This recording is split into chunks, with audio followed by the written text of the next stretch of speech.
God is dead.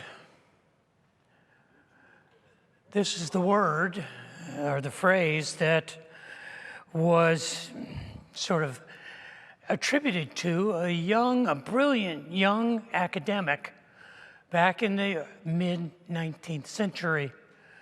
He was, in fact, the youngest department chair at 24 years of age ever to serve in the University of Basel academic system. He was, at 24 years old, the chairman of the Department of Classical Philology. I had to look that up too. It is the study of ancient languages and cultures. He spent from 1869 to 1879 as the department chair of classical philology because he had a passion for ancient Greek culture. And he sought to fashion his worldview based on the writings of Aristotle and Socrates, and especially in particular, Plato.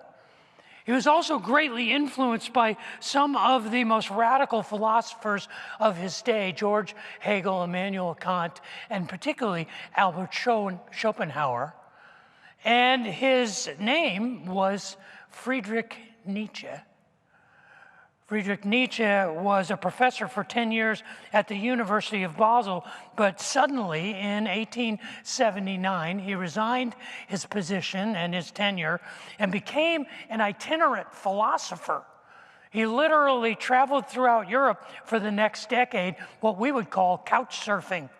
He visited and stayed with friends in France and in Germany and Austria and Switzerland, eventually settling in Turin, Italy.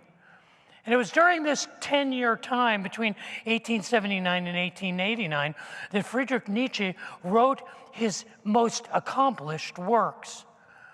Perhaps three of his most notable works he wrote in 1882 and 1883. In 1882, he published a book that is translated into English roughly as The Gay Science. That doesn't mean what you think it means. It means the joyful wisdom. In 1883, he published perhaps his two most famous works, Thus Saith Zarathustra, don't try and say that fast, and Beyond Good and Evil. These books were more popular after his death than during his lifetime. But it was in The Gay Science in 1882 that famous quote, God is dead, was published. This is the context of that quote. He's talking about the perspective. It's an anecdote about a person who everyone else thinks is insane. Have you ever heard of the madman who ran into the marketplace calling out unceasingly, I seek God, I seek God? As there were many people standing about who did not believe in God, he caused a great deal of amusement. Then the madman said, God is dead, God remains dead, and we have killed him. How shall we console ourselves, the most murderous of all murderers? What was the holiest and mightiest of all that the world has hitherto possessed has bled to death under our knives. And this is the line to take note of. Shall we not ourselves have to become gods merely to appear worthy of it? See, what Nietzsche was identifying was almost prophetic. It was a foreshadowing. It was a prediction that if God is removed from the centerpiece or from the architecture of particularly Western civilization, if you remove the belief in God, then you must replace that void with something. Nature abhors a vacuum. And Nietzsche predicted that if God is in fact dead and we have in fact killed him, the one who will replace him is us. He identified it further in his writings as what he called the Übermensch, or the overman, or the superman. Stepping into the void of the absence of God was, in Nietzsche's opinion, our opportunity to create a higher morality, a new way of thinking, a new moral code that was free from the shackles and the inhibitions of the Judeo-Christian traditions of the Western world. I read Nietzsche for the last 3.5 weeks, and I'm depressed. I don't recommend that you do it. I mean, it is not an enjoyable read. And the more I read of Nietzsche, I realized that either he was speaking in riddles, and he's so much more intelligent than me that I can't keep up, and that's a possibility. But it's also possible that he was a man who was desperately trying to find something, and he didn't know what it was. And the analogy I came away with after reading Nietzsche for hours and hours was he appeared to me like a man who looks at a clock and he says, the clock is wrong. That's not what time it is. And so he proceeds to then dismantle the clock. And pulling apart every gear and every spring and every screw and every nut, he critiques each piece. And he says, this piece doesn't make sense, and this piece doesn't make sense, and this piece has no place, and I don't understand why this is shaped like this. And at the end, he has a table covered in the pieces of the clock. And then he says, now I know what time it is. And his conclusion is, it is whatever time I say it is. It is whatever time you say it is. That we're not bound to the clock because the clock makes no sense. 5 weeks ago, we began a study, and it's a study of the result of a deconstruction. It's a deconstruction of the idea of grace. And this deconstruction of the idea of grace takes place in the epistle that the Apostle Paul wrote to the church at Rome 2,000 years ago. In the first 11 chapters of the book of Romans, the Apostle Paul deconstructs the idea of grace. And when he gets to chapter 12, where we began our study, he says, okay, now what? Now what? What do you do with all of these pieces of grace? And he begins to put them back together. In Romans chapter 12, verse 1, he says, therefore, in light of the dismantling of grace, I put that back together, and I urge you, my brothers and sisters, in view of God's mercy, in view of God's grace, to do two things. First of all, to present your bodies as a living sacrifice, which is holy and pleasing to God, because this is what true sacrificial and volitional, purposeful, proper worship is. And I'm asking you to not be conformed to the patterns of this world, but to be transformed by the renewing of your minds, by your clinging to the promises and the hope of the grace of God and the promises of Christ. Have your minds renewed, and then you will know. You will be able to test and approve what God's will is, God's good and pleasing and perfect will. Today, I want to ask you one simple question. Do you know what time it is? I can tell you right now that it's time to pray. Father in heaven, I would ask that the words of my mouth and the meditations of my heart would be pleasing in your sight, that you would use your words spoken by your servant and anointed by your Spirit to challenge us, to see our life from your perspective, to accept the challenge, to live with purpose and meaning, to know your will for our lives. Pray that for myself, for my family, and for each of us here. For I ask that in Jesus' name. Amen. It was 3 weeks ago, or 4 weeks ago now, beginning of April, that the famous watch manufacturer, Vacheron Constantin, and I apologize for butchering the pronouncement of that, Vacheron Constantin announced the completion of an 11-year project For 11 years, they had been commissioned by an insurance billionaire named William Berkeley to create the world's most complicated watch. And Vacheron Constantin took up the challenge, and after 11 years of designing and manufacturing, they announced the completion of what they called the Vacheron Constantin Berkeley Grand Complication Watch. What makes the watch so compelling is that it has more complications than any other watch ever made. It has 66 different complications. Now, in watchmaking terms, a complication is anything that a watch does other than tell you the hours, the minutes, and the seconds. Anything that a watch does other than tell you the time, whether it tells you the day or the date or the month or the phases of the moon, these are called complications.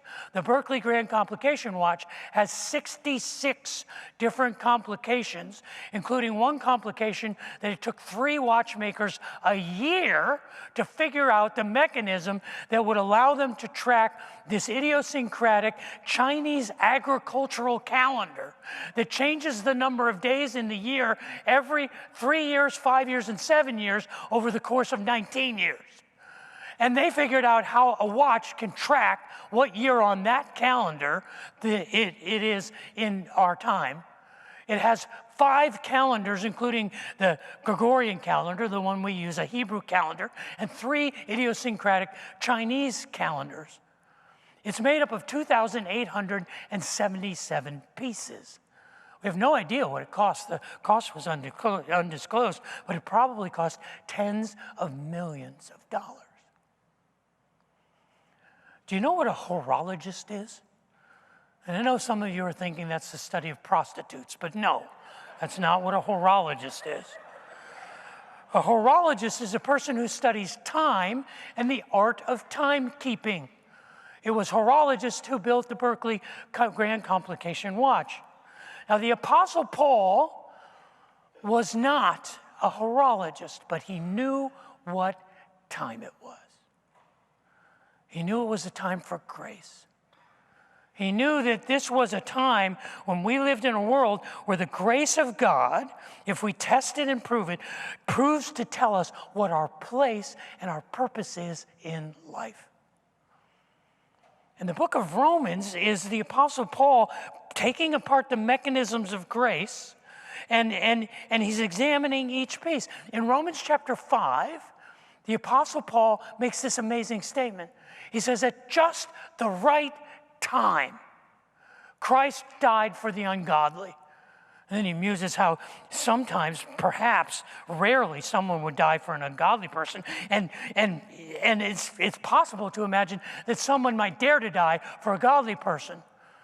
But then he says, at the time while we were still sinners, Christ died for us. It is the time of grace. And the Apostle Paul says if we are living in this time, he comes to Romans chapter 12, and he says, here's why that matters. Here's what it means. Therefore, I urge you, my brothers and sisters, in view of the infinite complications and the beauty and the majesty and the mercy of God's grace, I urge you to offer your bodies as a living sacrifice, all that you are and all that you have, that is holy and pleasing to God, because this sacrificial and volitional act is true and proper worship. It is grateful and it is generous. And I encourage you not to be conformed to the patterns and the rhythms of this world, but be transformed by the renewing of your minds. And then at the end of verse 2, he makes a remarkable statement. Then I promise you, you will know God's will. You can test and approve it, and you will know God's will, God's good and pleasing and perfect will. God's will is a term that is theological code for your purpose. Do you know your purpose? Do you know why you're here? Do you know why you even exist? Do you know that you are a piece of a divine mechanism, infinitely complicated, and every nut and every bolt and every screw and every gear and every spring matters. You see, this is what he's saying. You will know God's will. You will know your place. You will know your purpose. You will know your reason that you are here. And he describes it at the end of verse 2 as you will know God's good and pleasing and perfect will. Those aren't random words. They are concentric circles of understanding. At the very outer rim of our understanding of the grace of God, we know God's good will. Do you know what God's good will for us is? It's real simple. That you would believe in him. That you would believe that there is a God and that you are not him. And that God is a God that so desperately loves you that he operates from a paradigm that is inexplicable, the paradigm of grace. And in the infinite complex world that we live in the universe and the consciousness of every human being that has ever lived, it is God's will for each of us to believe in him. It's that simple. This sounds old school and this sounds like a parochial idea, but it's basic reality. It is the presupposition that there is a God. And if there is a God that is a God of grace, then I matter to that God. Can you believe that? That is God's good will for you. All of the New Testament authors understood this. This is what Peter understood in 2 Peter chapter 3. He makes this amazing statement. He says, with the Lord, a day is as 1,000 years, and 1,000 years is as one day. He is outside of time. He created time. He didn't create timekeeping. He created time. And he says, God is not slow, as some consider slowness, but he's patient with us. Why? Because he doesn't want anyone not to see their place in his divine design. He is the divine watchmaker. And he says every individual, no matter how insignificant or how overlooked or how unnoticed, is essential to the operation of the time of grace. All of us are. Can you believe that? This is where it begins. If you want to know your purpose in life, it begins with this, very simply. Your purpose is to believe in him. Your purpose is to believe that your life matters. Your purpose is to believe that you are worth dying for. It's that simple. It's that old school. This is God's good will for every human being who has ever lived. The next attribute, the next concentric circle in is God's pleasing will. Well, what does it mean to please God? Well, it means what it says. The word is a Greek word that is used exclusively of a hierarchical relationship. Most of the time in the New Testament, all but one time, in fact, it's used of a relationship with pleasing God. The other time, it's used of a servant pleasing his master. It is a word that has this idea not of pleasure. It's not happiness or fun. It's the idea of doing what your master asks of you. It is pleasing God. Once you believe in God, the next God's will for you is that you orient your life in a way that pleases him. This is basic, fundamental. This is Christianity 101. If I believe in God, I don't want to do things that offend God. I want to do things that actually please God. So how do I know what pleases God? Well, there's this thing called the Bible. And it's all kinds of advice on how to please God. It's like pages of it. And you can just read it and you can follow it, or you can hang out with other people. And you can ask people, this is what this place is for. To be with people, you go, how do I please God? You know what? I killed my neighbor yesterday. Was that bad? And you ask your friends at church and they go, yeah, I think that was bad. That was probably the wrong thing to do. We understand what pleasing God is. It's what the Apostle Paul talks about in 2 Corinthians chapter 5. In 2 Corinthians chapter 5, he says, we live by faith and not by sight. And we make it our aim, we make it our goal to please God. We do what God wants. In Romans, in the construct of Romans, in Romans chapter 8, as Paul is dissecting the intricacies of this timepiece of grace, Romans chapter 8 is this jewel, this beautiful jewel. Romans 8:28. Some of you may have seen it needle-pointed in your grandmother's house. All things work together for good. You know that? It's hopeful when life is going into the dumper and you don't know what to do. All things work together for good. I'm going to cling to that promise. But don't forget the second part of the verse. All things work together for good. For who? For those who love God and are called according to his purpose, who do his will, who seek to please God. If you seek to please God, all these things will work together for good. Which comes to the third thing. There's God's goodwill, which is to believe that he's a God of grace. And there's God's pleasing will, which is to align yourself with what pleases God. And then there's God's perfect will. What is God's perfect will? And the word is unfortunate there. The word is teleos. The word teleos means complete. What is the fullness? When are you living your best life? And this is a hard question to answer because people ask me all the time, Dave, should I take this new job? What does God want me to do? Does God want me to stay single or does God want me to be married? Does God want us to have another kid or is 8 enough? Should I paint my house or should I give my money to the poor? What is God's particular, perfect, completing will? I'm going to tell you the most dangerous thing I can possibly tell you. I'm going to teach you how to make dynamite. I'm going to hand razor blade to a toddler. And it's an axiom. It's an axiom that guides how we discern what God's complete will is for our life. And it's an axiom in 2 parts. And the first part of the axiom is this. When you don't know what to do, do what you know. When you don't know what to do, do what you know. What do you know? I know I am to believe in a God of grace, and I know I am to align myself with pleasing him. Steps 1 and 2, God's good and pleasing will, that's what I know. So when I don't know what to do, that's what I will do. I will do those things. And then the second part of the axiom is when we light the fuse and we hand the razor blade to a baby. When you do what you know, you will know what to do. You understand what that means?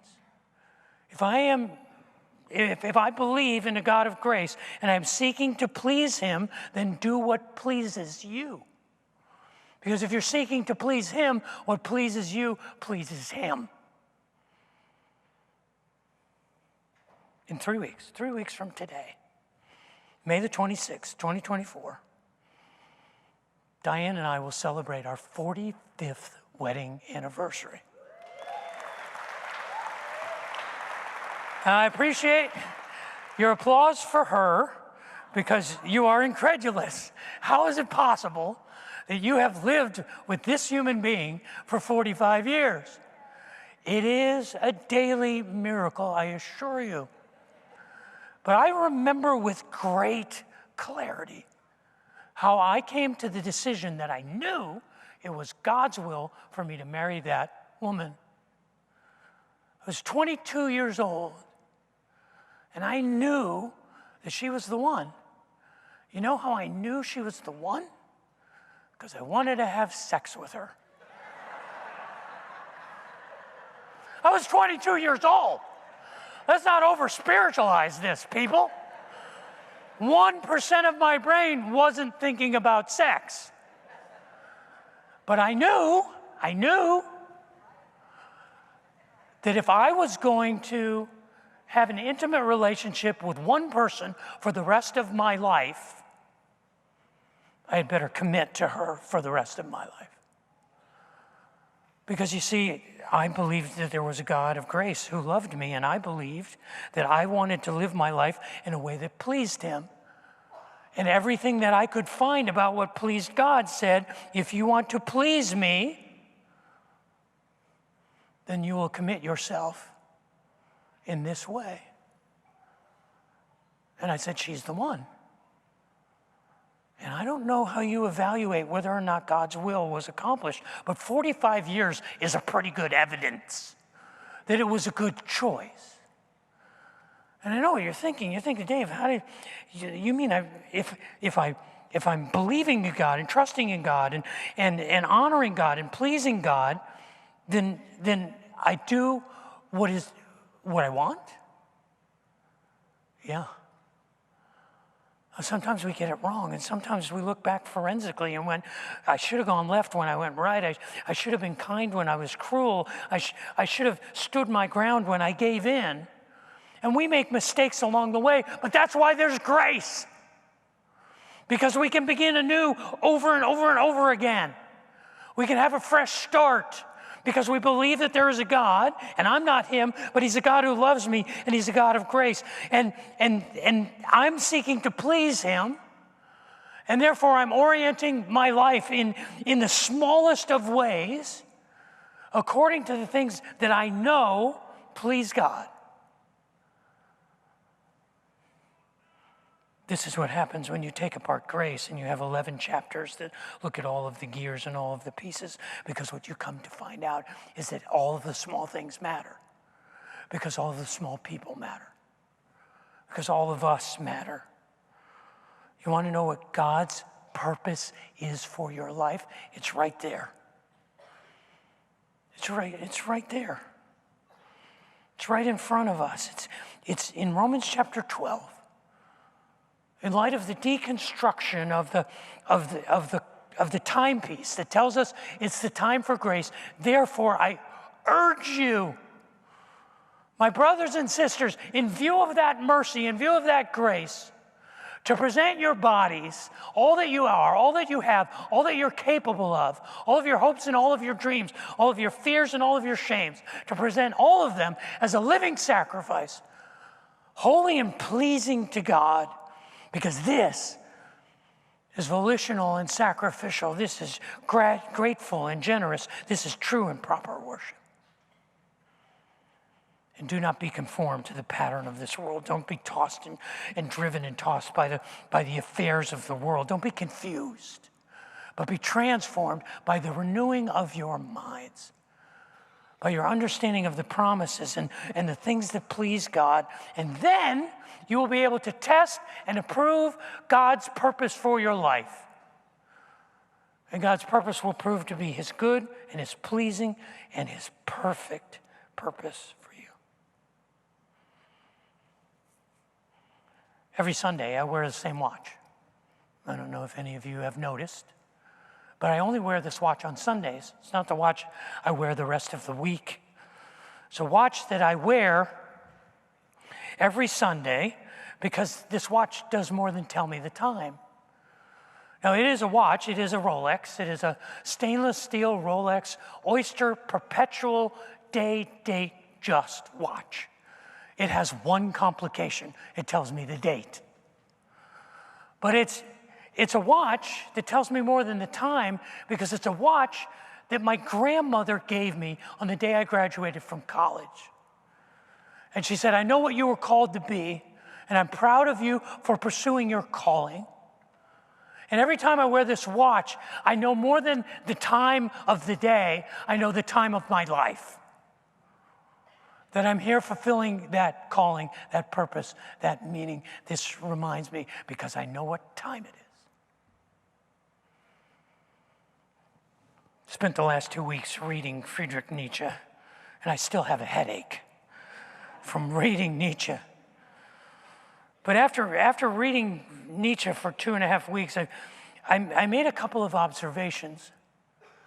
And the first observation is we are living downstream from Friedrich Nietzsche. He was not popular in his day. He sold more books 100 years after he died than he sold in his lifetime. But he was identifying something. He was almost prophetically saying, this is the course that the Western world is going to take. And I'm examining it, and I'm tearing it apart. And you could argue that Nietzsche was saying, this is what I believe. And he was the trailblazer. But Nietzsche was confused. You see, Nietzsche ended his life, the last 10 years of his life, according to most of his biographers, on January the 3rd, 1889, he collapsed on the streets of Turin, and he lost his mind. He literally spent the last 10 and a half years of his life in mental institutions. He went insane. And I'm convinced it's because of this second observation. The second observation I had after reading Nietzsche was this was a wounded man. This was a heartbroken man. This was a man who was angry, and he knew what he didn't believe. And he desperately longed to believe in something. It was like a man standing on the edge of an abyss. And he was looking across a canyon, and the only way across that canyon was belief, was trust, was faith. And he couldn't make that Kierkegaardian leap of faith. He refused to take that step. And all I heard as I read Nietzsche was this anger. You know, he's a pastor's kid. He was raised in church. And he was tearing it apart, and he was pulling apart the clock, and he was laying out the pieces. But he was looking across the abyss to the other side where hope was. And every so often in reading Nietzsche, I saw this longing for hope. One of the last books that were published by Friedrich Nietzsche is called Twilight of the Idols. It's subtitled How to Philosophize with a Hammer. It is published with a companion volume called, simply enough, The Antichrist. And in it, he has 44 what he calls maxims and arrows. And some of them will sound familiar to you because they have a glimmer of hope in them. Maxim number 8. This is Nietzsche. What doesn't kill you makes you stronger. Maxim number 43. He who laughs best will also laugh last. Familiar? But I want to leave you with Nietzsche's hopeful observation. Looking across an abyss that he refused to cross, that we are invited to cross out of darkness into light, out of hopelessness into hope, out of nihilism into faith. It's maxim number 12.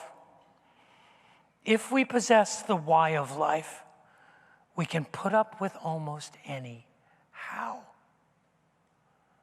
If we understand our purpose, if we understand our place, if we understand that all of the pieces matter, that our life matters, we can endure even the most difficult forces of life. Anyone who understands their why can endure almost any how.